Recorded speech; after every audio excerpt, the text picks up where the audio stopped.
दोस्तों नमस्कार। वृषभ राशि वाले मेरे मित्रों, आज के इस वीडियो को आप हमारे कहने से पूरा अवश्य देखना, क्योंकि आज के इस वीडियो में जो जानकारी आपको हम दे रहे हैं उस जानकारी को जानने के बाद आपके होश उड़ने वाले हैं। जी हाँ दोस्तों, आपके जीवन में बहुत बड़ी बड़ी समस्याएं आई। कई बार तो ऐसी स्थिति भी उत्पन्न हुई कि जब आपकी जान जाते जाते बची। भगवान की कृपा रही या फिर आपके पुरखे पूर्वजों का आशीर्वाद आपके ऊपर रहा कि आपकी जान तो बच गई, लेकिन आपके ऊपर से कष्ट और परेशानियों का साया अभी तक हट नहीं पाया है। आपके जीवन में लगातार तनाव की स्थिति बनी हुई है और यह स्थिति समाप्त होने का नाम नहीं ले रही है।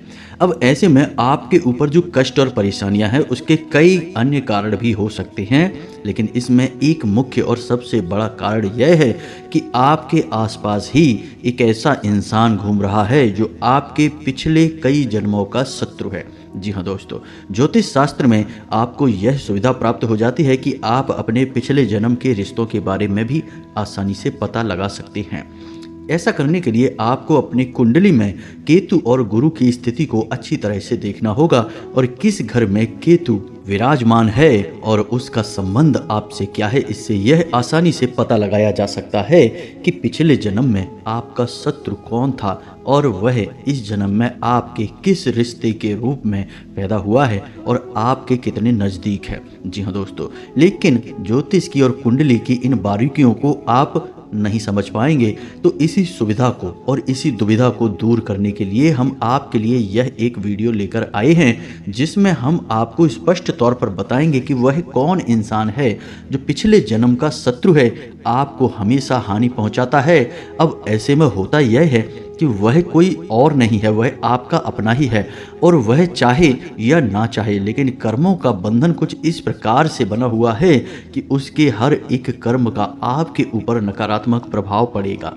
जी हाँ दोस्तों, अब वह चाहे आपके किसी भी रिश्ते में हो, आपके लिए चाहे अच्छा करने की कोशिश ही क्यों ना करे, लेकिन आपके ऊपर उसका नकारात्मक प्रभाव होने के कारण आपके कष्ट कम होने के बजाय बढ़ते चले जाएंगे। तो ऐसे में आप कैसे बचेंगे कष्ट और परेशानियों में? तो ऐसे में आप यह कर सकते हैं कि उस इंसान को पहचान जाएं और उस इंसान से जितना हो सके उतना दूरी बना लें। अब आप उसे कैसे पहचानेंगे? क्योंकि आप कोई ज्योतिष आचार्य तो है नहीं जो अपनी कुंडली देखकर यह पता लगा लेंगे कि आपका कौन सा रिश्ता आपके पिछले जन्म का शत्रु है। तो ऐसे में आपको हम विशेष जानकारी देने जा रहे हैं, जिसके माध्यम से आप यह आसानी से पता लगा लेंगे। कुंडली के अध्ययन के आधार पर आप पता लगा सकते हैं, लेकिन सामान्य तौर पर भी यह बता पाना बहुत आसान है कि आपकी राशि में आपके पिछले जन्म के शत्रु अक्सर कौन से रिश्ते होते हैं। जब आप उस इंसान को पहचान जाएंगे तो उस इंसान से थोड़ा सा आपको सतर्क रहने की आवश्यकता रहेगी। दोस्तों, इस वीडियो को बनाने के पीछे हमारा मकसद केवल और केवल आपके ज्ञान को बढ़ाना है और आपको सर्वोत्तम और शुद्ध ज्ञान देना है।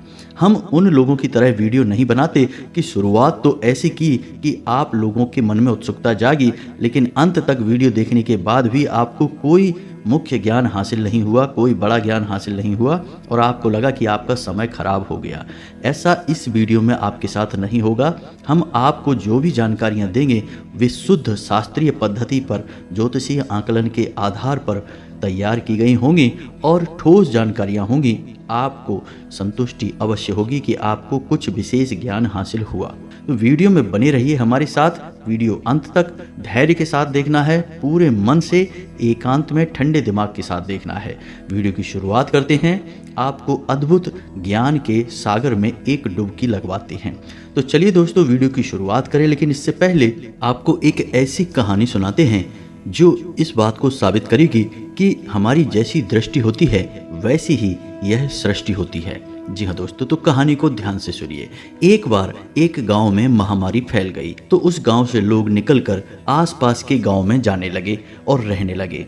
तो ऐसे में हुआ यह कि पड़ोस के ही एक गांव में उसी गांव से एक आदमी निकलकर आया। तो उस गांव के मुखिया से उसने पूछा कि इस गांव में लोग कैसे रहते हैं, क्योंकि हमारे गांव में बीमारी फैली है तो हम यहाँ रहने चाहते हैं। तो उस गांव के मुखिया ने कहा कि जिस गांव से तुम निकल कर आए हो उस गांव के लोग कैसे थे?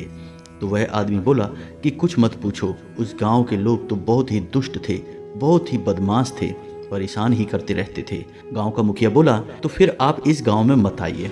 क्योंकि इस गांव के लोग उस गांव से दुगने ज़्यादा खराब हैं, आपको बहुत परेशान करेंगे, आप किसी और गांव में चले जाइए। इसी प्रकार अगले दिन उसी गांव से एक आदमी और निकल कर आया और उसने मुखिया से पूछा कि क्या मैं आपके इस गांव में रह सकता हूं? तो मुखिया ने उससे वही सवाल फिर से पूछा कि आप जिस गांव से निकल कर आए हैं उस गांव के लोग कैसे थे? तो उस आदमी ने जवाब दिया कि उस गांव के लोग तो बहुत ही सज्जन थे, बहुत ही प्रिय थे। जब भी उन लोगों के बारे में सोचता हूं तो मेरा दिल भर आता है। तो मुखिया ने कहा कि तुम्हारा स्वागत है इस गांव में, क्योंकि इस गांव के लोग उस गांव से भी दुगने अच्छे हैं और आपका इस गांव में बहुत मन लगेगा। अब यही दृश्य मुखिया के बगल से बैठे गांव के लोग भी देख रहे थे। तो उन्होंने मुखिया जी से पूछ ही लिया कि आपने एक आदमी से कहा कि इस गांव के लोग बहुत ही बदमाश हैं, आपको परेशान करेंगे, और दूसरे आदमी से कहा कि इस गांव के लोग बहुत अच्छे हैं, तो ऐसा कैसे हो सकता है? या तो अच्छे होंगे या फिर खराब होंगे। तो मुखिया जी ने जो जवाब दिया वह जवाब सुनने लायक है और उस जवाब में बहुत बड़ी सीख छुपी हुई है। तो मुखिया जी ने कहा कि यदि उस आदमी को जिसने कहा कि उसके गांव में लोग खराब थे, उस आदमी को मैं इस गांव में रहने देता तो वह अपने स्वभाव के चलते इस गांव में भी लोगों से लड़ाइयाँ झगड़े करता और अपने कई दुश्मन बना लेता और उसके बाद उसके लिए यह गांव भी खराब हो जाता। ठीक इसी प्रकार उस आदमी को जिसको मैंने कहा कि इस गांव में रह सकते हो, उस आदमी का अच्छा स्वभाव, उसका मित्रवत व्यवहार तमाम नए मित्रों को जन्म दे देगा और उसके लिए यह गांव भी सुंदर हो जाएगा, इस गांव के लोग भी अच्छे हो जाएंगे। तो कहने का मतलब यह हुआ कि इंसान का जैसा स्वभाव और व्यवहार होता है वैसे ही लोगों का उसके साथ भी स्वभाव और व्यवहार होता है। अच्छे इंसान के साथ लोग अच्छा ही व्यवहार करते हैं और बुरे इंसान के साथ लोग हमेशा बुरा व्यवहार ही करते हैं। तो इससे यह साबित होता है कि हमारी जैसी दृष्टि होती है इस संसार को देखने की, वैसे ही यह सृष्टि भी होती है हमारे प्रति। जी हाँ दोस्तों, तो इस कहानी से हमें यह सीख मिलती है कि हमेशा सकारात्मक रहिए, प्रेमपूर्ण व्यवहार करिए, दुनिया भी आपके लिए सकारात्मक और प्रेमपूर्ण बन जाएगी। तो चलिए दोस्तों, वीडियो की शुरुआत करते हैं। कमेंट में पूरे भक्तिभाव के साथ जय माँ भद्रकाली अवश्य लिखना, माता का प्रेम और आशीर्वाद आपको प्राप्त होगा। तो दोस्तों, बात करते हैं धर्मशास्त्रों की, क्योंकि ज्योतिष और धर्मशास्त्र एक दूसरे से जुड़े हुए हैं, कड़ियाँ एक दूसरे से जुड़ी रहती हैं। तो हमारा धर्म यह कहता है कि कोई भी इंसान अपने जीवन पर्यंत 6 प्रकार के कर्म करता है। जी हाँ दोस्तों, पहला कर्म है नित्य कर्म, यानी कि रोजमर्रा के द्वारा किए गए कार्य, इनका पुनर्जन्म से कोई लेना देना नहीं होता है। दूसरा है नैमित्य कर्म, यानी कि जो नियम से किए जाने वाले कर्म होते हैं। तीसरा है काम्य कर्म, यानी कि मन में किसी इच्छा को लेकर किया जाने वाला कर्म होता है। चौथा है निष्काम कर्म, यानी कि इस कर्म में कोई भी स्वार्थ नहीं होता है, बिना किसी स्वार्थ के किया गया, जैसे दान धर्म का कर्म होता है, इसे निष्काम्य कर्म कहा जाता है। पांचवा है संचित कर्म, यह प्रारब्ध सहेजे हुए होता है, यानी कि इस कर्म को करने से अगले जन्म के बंधन बनते हैं, यानी कि प्रारब्ध लेकर आप पैदा होते हैं। और छठा है निषिद्ध कर्म, यानी ऐसे काम जिन्हें करना नहीं चाहिए, जिनका हमारे शास्त्रों में रोक लगाई गई है, मना किया गया है कि इन्हें नहीं करना है, निषिद्ध कर्म होते हैं। तो जब भी कोई इंसान संचित कर्म करता है, निषिद्ध कर्म करता है, तो उसके प्रारब्ध बनने लगते हैं और अगले जन्म में जब वह किसी और स्थान पर किसी और गर्भ से जन्म लेता है तो उसके साथ उसके जो प्रारब्ध हैं वे भी जन्म लेते हैं और प्रारब्ध के अनुसार ही जिन जिन लोगों के साथ उसका अच्छा बुरा संबंध रहा है वे भी उसके आसपास उसके संबंधियों के रूप में उत्पन्न होते हैं। यदि किसी व्यक्ति के साथ प्रारब्ध का संबंध अच्छा है तो वह आपके लिए जीवन में सुविधाएं उत्पन्न करने के लिए पैदा हुआ है, और यदि बुरा है तो वह आपको इस जन्म में कष्ट देने के लिए पैदा हुआ है।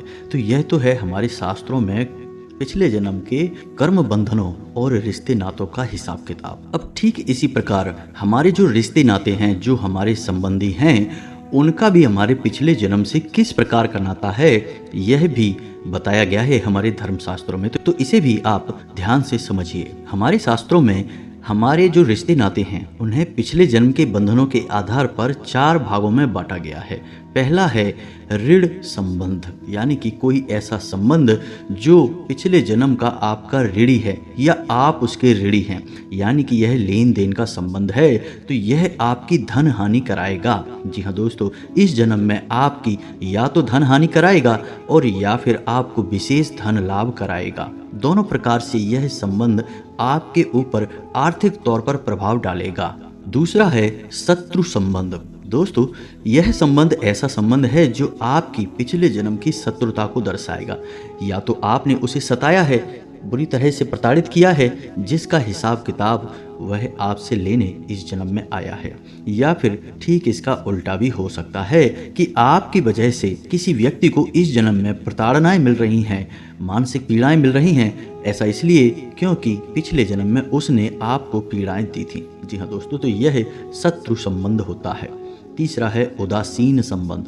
अब उदासीन संबंध ऐसा होता है जो किसी कारण की वजह से आपसे नहीं जुड़ा है, बस सामाजिक परिवेश और परिस्थितियों के बस वह आपसे जुड़ चुका है। तो वह ना आपके साथ अच्छा है ना वह बुरा है, लेकिन उसके द्वारा किए गए कर्म या उसके साथ आपके द्वारा किए गए कर्म नए बंधनों को अवश्य जन्म देगा, जो अगले जन्म में जाकर किसी न किसी प्रकार का आपका संस्कार बनेगा। जी हाँ दोस्तों, अब चौथा संबंध सेवक संबंध।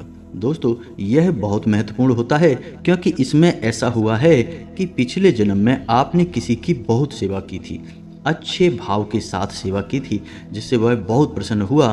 तो अब इस जन्म में वह आपका एक ऐसा रिश्ता बनकर आएगा जो आपकी बहुत सेवा करेगा और कभी भी आपको पीठ नहीं दिखाएगा। तो यह तो था हमारे शास्त्रों में बताया गया पिछले जन्म के रिश्ते नातों का बंधन, कि किस प्रकार से हम एक दूसरे से जुड़े हुए रहते हैं। लेकिन अब इस सब के बीच आप कैसे पहचानेंगे कि आपका शत्रु कौन है जो आपके पिछले जन्म से आपके साथ जुड़ा हुआ है? तो इसका सीधा सा सरल तरीका यह है दोस्तों कि जब भी कोई एक ऐसा इंसान आपके पास आएगा कि आपके साथ बैठते ही उसकी आत्मिक ऊर्जा आपको प्रभावित करेगी और आपका मन खराब होने लगेगा, ना तो आपको उसकी बातें अच्छी लगेंगी और ना ही उसके साथ आपका बंधन अच्छा चलेगा। अब चाहे वह रिश्ता आपका उसके साथ कुछ भी हो, चाहे वह आपका पुत्र हो, पिता हो, भाई हो या पत्नी हो या कोई भी और संबंध हो। वैसे हम आपको बता दें कि पिछले जन्म के जो शत्रु होते हैं वे अक्सर इस जन्म में हमारे पुत्र या पुत्री बनकर ही पैदा होते हैं। यह बहुत बड़ी संभावना होती है। जी हाँ दोस्तों, लेकिन इसका मतलब यह नहीं कि निश्चित तौर पर यही होता है कि हर एक पुत्र पिछले जन्म का शत्रु या मित्र है। कुछ उदासीन पुत्र भी हो सकते हैं जिनका हमारा पिछले जन्मों से कोई लेना देना नहीं है। तो अब आपको अपने पिछले जन्म के शत्रु को अच्छी तरह से पहचानने के लिए हम 5 बड़ी बातें बताने जा रहे हैं, जिनको आप आजमाएंगे तो आपको तुरंत पता चल जाएगा कि कौन है जो आपके पिछले जन्म का शत्रु है। जी हाँ दोस्तों, तो ध्यान से सुनिए सारी बातों को। सबसे पहली बात, एक ऐसा इंसान जो आपका हमेशा धन का नुकसान करवाता है। जी हाँ दोस्तों, चाहे वह स्वयं आपसे पैसे लेगा और समय पर वापस नहीं करेगा, और वापस करेगा भी तो बहुत बुराइयां और झगड़े होंगे, लेकिन बंधन आपसे टूट नहीं पाएगा। आप खूब कोशिश करेंगे कि उससे आप पीछा छुड़ा लें, आप उसे बिल्कुल भी पैसे नहीं देंगे, लेकिन हमेशा आप उसकी बातों में आते रहेंगे, फंसते रहेंगे और उसके द्वारा बनाई गई कहानी पर आप विश्वास कर लेंगे और हमेशा पैसे के मामले में वह आपको पीड़ाएं देता रहेगा। अब ऐसा भी हो सकता है कि वह पैसे ना मांगे स्वयं, लेकिन वह आपको कोई ऐसी योजना बताएगा, कोई ना कोई ऐसी स्कीम बताएगा जिससे आपका पैसा उलझ जाएगा, फंस जाएगा, यानी आपको आर्थिक नुकसान कराएगा। आप समझ जाइए कि यह आपका पिछले जन्म का शत्रु है और यह आपको कुछ ना कुछ नुकसान देने के लिए ही पैदा हुआ है। अब ऐसा नहीं है कि वह जानबूझकर ऐसा करेगा, उसके प्रारब्ध ही कुछ इस प्रकार के हैं, प्रकृति ने कुछ ऐसा प्रारब्ध ही उसे दिया है कि उसके द्वारा किया गया अच्छा कर्म भी आपको धन के प्रति नुकसान ही दिलाएगा। जी हाँ दोस्तों, तो जाने अनजाने में भी वह आपके लिए नुकसानदायक होगा, अनिष्टकारी होगा। दूसरा, एक ऐसा इंसान जिसे आप बहुत प्रेम करते हैं, जिसके बिना आप जी नहीं सकते हैं, यदि वह आपसे दूर चला जाए तो आपकी जान ही निकल जाएगी, लेकिन वह इंसान आपको ना तो इज्जत देता है और ना ही आपको प्रेम देता है।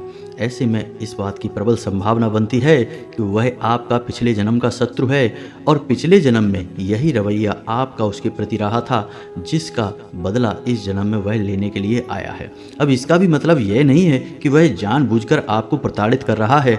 उसके मन में आपके प्रति कोई याद है पिछले जन्म की, उसे कुछ भी याद नहीं है, लेकिन परिस्थितियां कुछ इस प्रकार की बनेंगी कि वह चाह कर भी आपका भला कर नहीं पाएगा, आपका साथ दे नहीं पाएगा।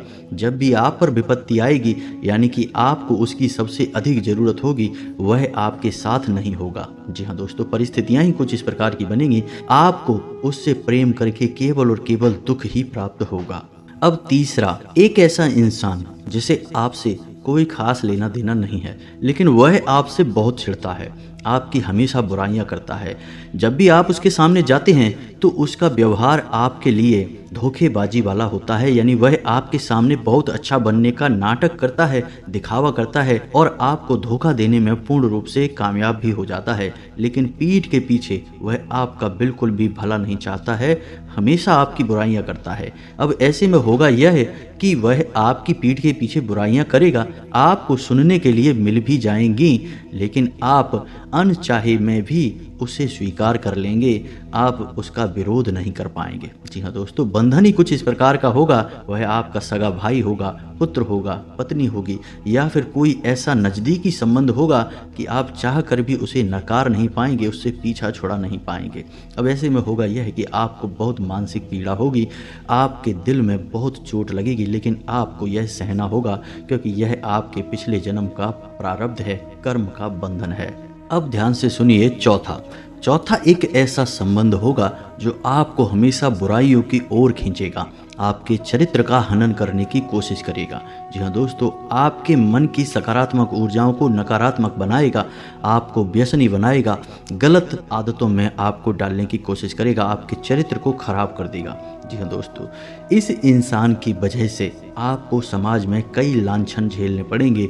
हो सकता है कि आपके ऊपर बड़े से बड़े ऐसे लांछन लग जाएं जिनकी वजह से आपको संसार में मुंह दिखाना भी मुश्किल हो जाए। जी हाँ दोस्तों, ऐसा संबंध भी अक्सर आपका पुत्र, आपका मित्र या फिर भाई बनकर ही पैदा होता है, क्योंकि आप इनके अत्यधिक प्रभाव में रहते हैं। कभी कभी आपकी औलाद ऐसा कार्य कर जाएगी कि आपका समाज में मुंह दिखाना मुश्किल हो जाएगा। कभी कभी आपका मित्र आपको ऐसे कार्य करवाएगा जिसकी वजह से आपके ऊपर चरित्र हनन के आरोप लगेंगे, आपका चरित्र खराब हो जाएगा, समाज में आपकी छवि दूषित हो जाएगी। तो यह भी आपके पिछले जन्म का प्रारब्ध है और पिछले जन्म का शत्रु है। अब सुनिए पांचवा एक ऐसा संबंध है जो आपके लिए आपकी मृत्यु का कारक बनेगा। जी हाँ दोस्तों, एक ऐसा संबंध जो आपको ऐसे कार्य करवाएगा, कुछ ऐसे कार्यों की तरफ प्रेरित करेगा कि आपसे कुछ ऐसी घटना घटेगी जिसमें आपकी मृत्यु हो सकती है, या फिर हो सकता है कि आप मृत्यु के काफ़ी समीप जाकर बच जाएं, लेकिन आपको मृत्यु का एक बहुत बड़ा अनुभव यह संबंध करवाएगा। जी हाँ दोस्तों, अब आपकी मृत्यु इस संबंध की वजह से हो सकती थी, लेकिन कई और शक्तियां हैं जो इस जन्म में आपके साथ हैं, आपका संरक्षण कर रही हैं, जैसे आपके पुरखे पूर्वज, या फिर आपके कुल देवी या देवता, या फिर आपके आराध्य। आपकी धार्मिकता पक्की है, आप किसी देवी या देवता की सच्चे मन से पूजा पाठ करते हैं, तो वह सकारात्मक ऊर्जा भी आपकी रक्षा कर सकती है। लेकिन आपका मृत्यु से बहुत नज़दीकी सामना अवश्य होगा, और यह इसी रिश्ते की वजह से होगा। अब यह वह रिश्ता है जिसका पिछले जन्म से नाता है आपसे, और पिछले जन्म में शायद आप इसकी मृत्यु के कारक बने थे, और ऐसा ही इस जन्म में यह भी आपके साथ करेगा। अब यह भी जानबूझकर नहीं करेगा, कुछ परिस्थितियां ऐसी बनेंगी कि आपके साथ ऐसा होगा। जी हाँ दोस्तों, अब इसका मतलब यह नहीं है कि आप अपने रिश्ते नातों से नफरतें करने लग जाएं और उनके अंदर अपने शत्रु, अपने दुश्मनों को ढूंढने लग जाएं। इस वीडियो को बनाने का हमारा मकसद यह नहीं है कि हम आपके रिश्ते नातों में फूट डलवाना चाहते हैं। यह तो केवल और केवल आपके ज्ञान को बढ़ाने के लिए बनाया गया है कि हमारे शास्त्र और ज्योतिष क्या कहता है कि हम अपने शत्रुओं को कैसे पहचानें।